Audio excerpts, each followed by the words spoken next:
sport. Les hologrammes ne sont pas uniquement beaux et fascinants, ils sont entourés d'un certain mystère. Nous allons vous révéler leur secret. Un hologramme est tout simplement le résultat de la superposition de plusieurs variations d'une image, reflétant chacune la lumière de manière différente.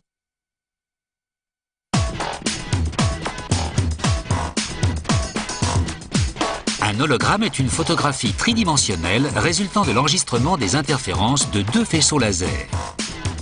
La couleur du faisceau est fonction de sa longueur d'onde. Un obturateur sert à contrôler le rayon. Ici, le faisceau est divisé en deux à un angle de 90 degrés. L'interférence entre les deux rayons se distingue clairement sur l'écran. Les franges sont nettes. Les rayons ont besoin de stabilité car l'interférence projetée sur l'écran est extrêmement sensible aux moindres vibrations. Un léger choc sur la table peut aisément tout compromettre. L'équipe souhaite réaliser un hologramme d'après cette sculpture en argile.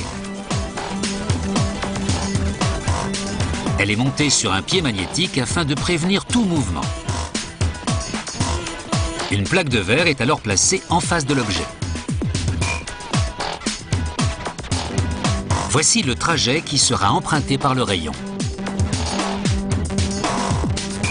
Pour une stabilité parfaite, la table est formée d'un bloc d'acier de 2 tonnes qui repose sur 18 tubes pneumatiques.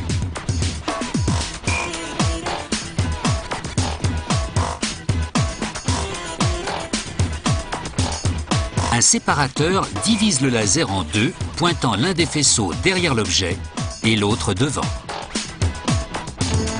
L'un des est dirigé sur la sculpture. Il passe d'abord par une lentille qui diffuse la lumière. Puis il est réfléchi par un miroir parabolique qui lui permet de ne pas trop perdre en intensité. Comme pour une photographie, un film est indispensable. Ce film holographique est fixé sur une plaque de verre. Une deuxième plaque y est apposée afin de le protéger.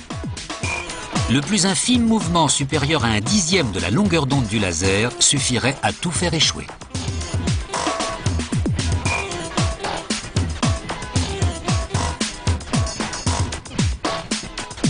Le laser est projeté. L'intensité du faisceau atteint 250 mW. Le temps d'exposition moyen au rayon est d'environ 1 seconde. Mais certains hologrammes réalisés avec un laser à impulsion ne sont exposés que 12 nanosecondes, une durée extrêmement courte.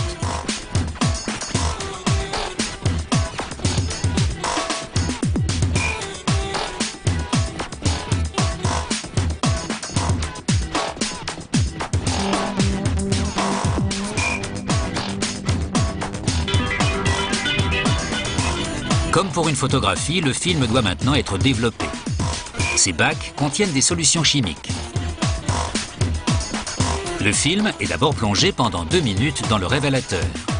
La solution noircit le sel d'argent, le réactif à la lumière. Puis il est immergé dans un bain dit de blanchissage qui élimine ce sel d'argent qui l'a obscurci.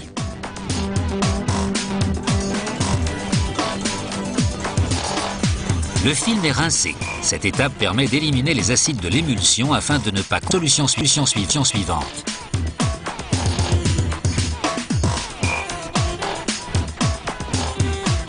Le film devient progressivement transparent.